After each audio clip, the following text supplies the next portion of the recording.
स्वागत आपका। आपके चरणों में खूब खूब आशीर्वाद, बागेश्वर वाला जी कृपा करें। हम ये जानना चाहते हैं कि बागेश्वर धाम नाम क्यों पड़ा? वाह, बागेश्वर धाम नाम इसलिए पड़ा है कि यह प्राचीन तीर्थ स्थल है। यहाँ पर दिव्य शक्तियाँ विराजमान है। उत्तराखंड में एक स्थान है जिसका नाम बागनाथ मंदिर, बागेश्वर जिला है। वहाँ जो बागनाथ मंदिर है, बागनाथ मंदिर की स्थापना जिस काल में हुई थी, जिस समय में हुई थी, ऐसी किंवदंती और मान्यता है कि उसी काल उसी समय की स्थापना। हम आपको ले चलते हैं बागेश्वर धाम। मध्य प्रदेश के छतरपुर जिला में है बागेश्वर धाम।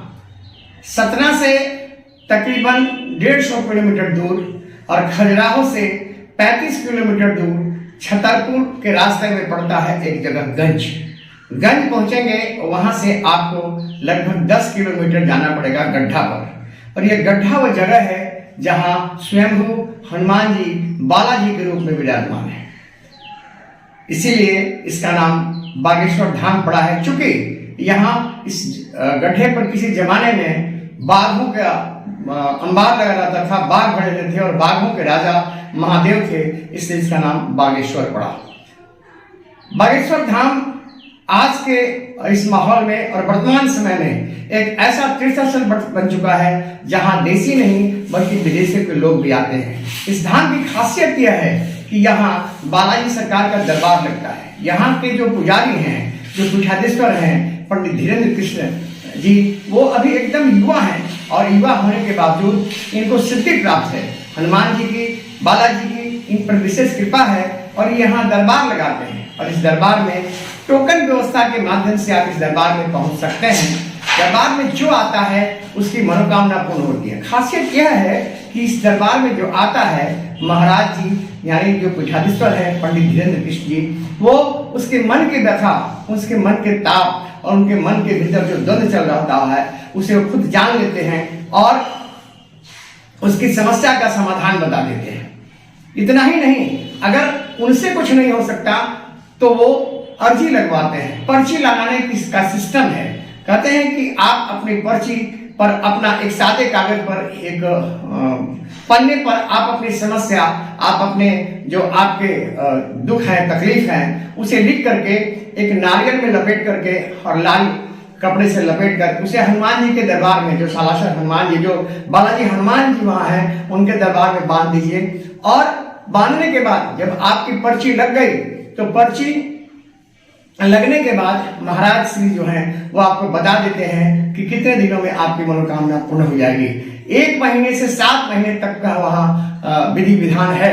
और अगर आप इस लगातार वहां गए तो निश्चित रूप से आपकी मनोकामना पूर्ण होगी। इतना ही नहीं, आप घर बैठे भी अर्जी पर्ची लगा सकते हैं। उसका नियम यह है कि आप अपना प्रश्न सादे कागज पर लिख करके एक नारियल में लपेट करके लाल कपड़े से बांध करके उसे अपने घर में रख दीजिए और ओम बागेश्वर धाम हुमाय नमः का अगर आप मंत्र पढ़ते हैं और उसको अपने पूजा गृह में रख देते हैं तो आपकी अर्जी भी स्वीकार हो जाएगी।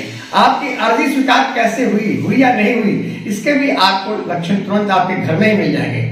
अगर आपने जिस दिन अर्जी लगाई है, पर्ची लगाई है, अगर उसके 3 दिन के भीतर आपको सपने में या आपके परिवार के किसी भी सपने में बंदर दिखाई दे तो समझ लीजिए कि बालाजी हनुमान जी ने आपकी अर्जी स्वीकार कर ली है। इस भौतिकवादी दुनिया में जहां हर व्यक्ति किसी न किसी कष्ट में है, एक युवा सन्यासी द्वारा, हम सन्यासी कह सकते हैं उनको, क्योंकि जो धीरेन्द्र कृष्ण शास्त्री जी हैं वो एकदम युवा हैं, मुश्किल से 25 से 30 वर्ष की उम्र है, लेकिन इस उम्र में इतना बड़ा जन कल्याण करना अपने आप में बहुत बड़ी महत्ता की बात है। और कहते हैं कि इन्हें भगवान की ओर से विशेष आशीर्वाद प्राप्त है, हनुमान जी की इन पर विशेष कृपा है, तभी यह त्रिकालदर्शी के रूप में, तीनों काल के रूप में, ज्ञाता के रूप में आपकी बात के मन की बात को बता देते हैं।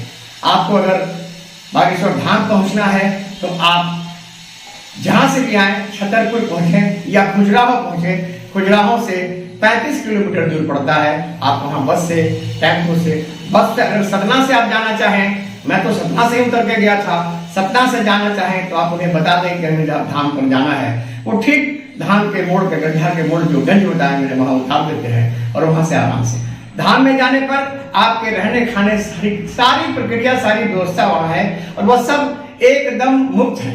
कहीं से कोई व्यवसाय नहीं है। ऐसा होता है बहुत साधु संत आज के जमाने में जो व्यवसाय कर रहे हैं, जो धंधा कर रहे हैं, कहीं ऐसा नहीं है। और धीरेन्द्र कृष्ण शास्त्री जी, पंडित धीरेन्द्र कृष्ण जी के दरबार में, यानी बालाजी हनुमान जी के दरबार में जो पहुंचता है वहाँ उनकी निःशुल्क सेवा होती है। वो रहने खाने पीने, आपके ठहरने, सारी कुछ व्यवस्था वहाँ फ्री है।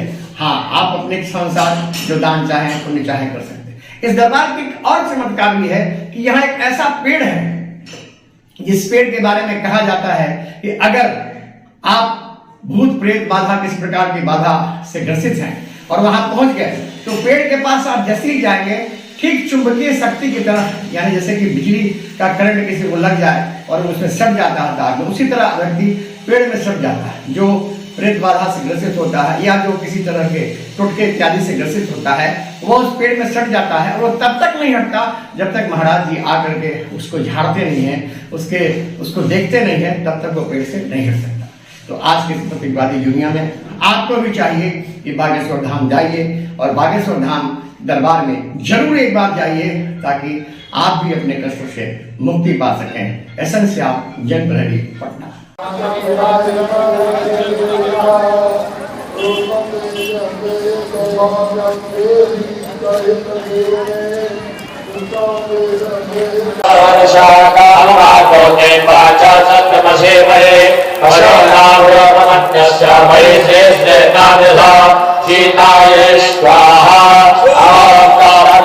प्रजाभूता वै संभव क्रतमा श्रियमाचमे कुले बादलं पद्मपादने सीतायै स्वाहा। ओम आपददहितानि जगेतस्मेग्रे निचदेवे पादलं श्रियमाचमे कुले सीतायै स्वाहा। ओम आद्रं पुष्करणे पुष्करं पिंगलं पद्मपादने चन्द्राभयल्पयं लक्ष्मीं जातवेदो महावः सीतायै स्वाहा। ओम आद्रं याकर्णें यष्टिं सुवर्णाय भवानने सोयाभयल्पयं लक्ष्मीं जातवेदो महावः सीतायै स्वाहा। ओम रामाय जातवेदो लक्ष्मी। टीला हो गया एक तरह से, जिसे कहते हैं। ये सामने देखिए नारियल, यही नारियल है जिसमें लपेट के लोग अपनी अर्जी को लगाते हैं यहाँ बाबा के दरबार में, उन्हें सुनाते हैं अपना फरियाद और उनकी फरियाद बाबा पूरी करते हैं। ये देखिए पूरा मंदिर का चारों तरफ का प्रांगण जो है वो भरा हुआ है सिर्फ बाबा की अर्जी से। आप देख रहे हैं ये जितने मंदिर का जो परिसर है, जो इसके ग्रिल्स हैं, वो सारे ग्रिल्स यहाँ पे भरे पड़े हैं बाबा की अर्जी से। देखिए आप भाई, ये सारे बाबा की अर्जी लोग लगाए हुए हैं। जो आया, जैसी मनोकामना की, जैसी समस्या वैसी बात बताई, अर्जी लिखा। और देखिए मैं आपको दिखा रहा हूँ, ये प्लास्टिक में लपेट के रखा हुआ है, इसके अंदर जो है वो अर्जी लगी हुई है और ये अर्जी सरकार तक पहुँचती है। बागेश्वर धाम सरकार जो यहाँ पे हैं वो खुद इस अर्जी को पढ़ लेते हैं और फिर उस अर्जी के जो अर्जी करता है उसके मनोकामना को पूर्ण करते हैं। तो आइए हम आपको दिखाते हैं बागेश्वर धाम सरकार की मंदिर की वो परिदृश्य जिसमें लाखों करोड़ लोग अपनी मनोकामना पूर्ण कर आते हैं और फिर यहाँ से, मैंने जैसा कहा कि लोग रोते हुए आते हैं और हंसते हुए जाते हैं। जय बागेश्वर धाम सरकार की। किस लिए आए हो? कितने कहाँ से आए बताओ? रामगंज से आए हैं। अच्छा, बाबा के दरबार में क्या सोच के आए, क्या मांग के आए? अपने दर्शन करने आए। दर्शन करोगे? कुछ मांगोगे सरकार से? जी मांग लेंगे, मिल जाएंगे। मांग लेंगे, मांग लोगे? क्या मांगोगे? कुछ नहीं, वो अपना जो आपको विश्वास है कि आप जो मांगोगे नहीं आएगा यहाँ? इतना नाम सुन के आए हो आप यहाँ? जी। क्या सुने के बारे में? बागेश्वर धाम महाराज की नाम सुन के आए। यहाँ से कितने दूर से आए? हनुमानगंज से आए। 90 किलोमीटर मोटरसाइकिल से नहीं, किसी के साथ आए? इसके पहले कभी आए कि नहीं? कभी नहीं। महाराज जी के बारे में क्या सुने? बहुत सुनो उनके बारे में, बहुत से सुनो उनके बारे में। आप लोग यहाँ से आए दरबार से, तो क्या मांगोगे आप? सर दर्शन कराएंगे, जो अपनी मनोकामना मांग लेंगे। मनोकामना हनुमान जी के पास अर्जी लगाओगे? जी जी। तो आपको थोड़ा पक्का है कि आपकी अर्जी मान जाएगी? जी। अब तक किसी की सुनी है आपने कि किसी की मानी गई है? जी सुना है। जी। क्या नाम बताया? सुदीप कुमार शर्मा। महाराज जी, मैं बिहार पटना से आया हूँ। स्वागत आपका। आपके चरणों में खूब खूब आशीर्वाद, बागेश्वर बालाजी कृपा करें। हम ये जानना चाहते हैं कि ये बागेश्वर धाम नाम क्यों पड़ा? वाह, बागेश्वर धाम नाम इसलिए पड़ा है कि यह प्राचीन तीर्थ स्थल है। यहाँ पर दिव्य शक्तियां विराजमान है। उत्तराखंड में एक स्थान है जिसका नाम बागनाथ मंदिर, बागेश्वर जिला है। वहाँ जो बागनाथ मंदिर है, बागनाथ मंदिर की स्थापना जिस काल में हुई थी, जिस समय में हुई थी, ऐसी किंवदंती और मान्यता है कि उसी काल उसी समय की स्थापना यहाँ की है, इसलिए इस स्थान का नाम बागेश्वर पड़ा। दूसरी ऐसी मान्यता किंवदंती क्षेत्रीय लोगों के, बूढ़े बुजुर्गों, दादा गुरु जी के मुख से सुनी कि यहाँ पहले बाघ हुआ करते थे, बागों के राजा महादेव थे, इसलिए इस स्थान का नाम बागेश्वर पड़ा। महाराज जी, तो यहाँ किसकी पूजा अर्चना होती है? पूजा अर्चना बागेश्वर बालाजी की होती है और बागेश्वर महादेव की होती है। पर नाम स्वर लगना मतलब महादेव का नाम है, पर स्थान है बागेश्वर बालाजी तीर्थ। तो बालाजी का यहाँ दिव्य स्थान है। स्वयंभू हनुमान जी विराजमान है। दैहिक दैविक भौतिक तापों के निवारण के लिए, समस्याओं के समाधान हेतु यहाँ दरबार लगता है। संपूर्ण भारत के कोने कोने से लेकर के Germany, Australia, USA, Canada, Nepal आदि देशों के भक्त भी बागेश्वर बालाजी के चरणों में अर्जी लगाने आते और उन सब पर बागेश्वर बालाजी कृपा करते। अर्जी कितने लोगों की अब तक लगी, कुछ ऐसा आंकड़ा है? आंकड़ा तो नहीं कहा जा सकता। लाखों लोग आते हैं हर महीने, लगभग 2 से 3 लाख लोग आते हैं। बायोडाटा है नहीं है, राजनीतिक कोई विषय है नहीं है कि कंप्यूटराइज्ड हो। यहाँ तो भक्त और भगवान का सीधा सा संपर्क है, पर बायोडाटा बालाजी के चरणों में सबका है। आपके दरबार में कोई आम और खास की भी परिभाषा है क्या? कोई परिभाषा नहीं, भक्त की परिभाषा है। जिसके अंदर भक्ति है वो आम है और वो ही खास है। जो भी यहाँ आएगा उसको आपका दर्शन और बालाजी का दर्शन तो बालाजी का 24 घंटे है। दास की व्यस्तता हो, दास की कोई महिमा नहीं है। हमारी तो केवल सेवा है, तो दास की कोई महिमा नहीं, बागेश्वर बालाजी की महिमा है। पर दरबार की अर्जी के लिए एक टोकन व्यवस्था है जो 6 से 7 महीने का पूरा प्रोसेस है। पर एवरीडे सिद्ध चमत्कारी भभूति अभिमंत्रित करके सब भक्तों को बांटी जाती है और हम सबको 1-1 सेकंड मिलते भी हैं। पर ज्यादा भी, अब आप विचार करिए 1 लाख लोग हैं तो दिन भर में आप कितने लोगों से मिल पाएंगे? तो जितनी समय की मर्यादा है उससे ज्यादा हम यह चाहते हैं कि कोई निराश ना जाए। पर कृपा करना ना करना, अर्जी लगना ना लगना, ये सब बागेश्वर बालाजी के हाथ। लेकिन कहते हैं महाराज जी कि आप भूत भविष्य वर्तमान भी बताते हैं। बालाजी सबका बता देते हैं। हनुमान जी त्रिकालज्ञ हैं, वो हमें प्रेरणा देते हैं, तो हम कलमबद्ध करके लिख करके रख देते हैं। कोई दावा नहीं, पर कोई कमी नहीं। वाह, बहुत बहुत धन्यवाद आपका महाराज।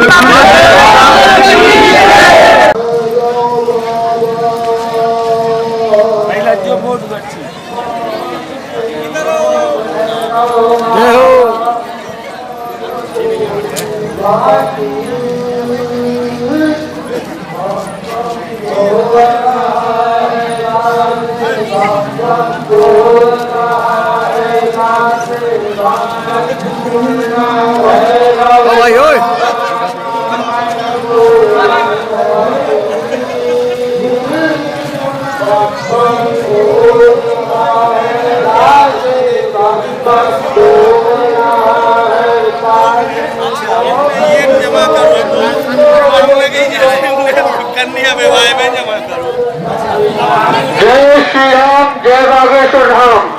पंजाब लाइट वाले प्रदर्शनी में अति शीघ्र पहुंचे, वहां लाइट की व्यवस्था गड़बड़ है। पंजाब लाइट वाले प्रदर्शनी में अति शीघ्र पहुंचे। जय श्री राम, जय बागेश्वर धाम।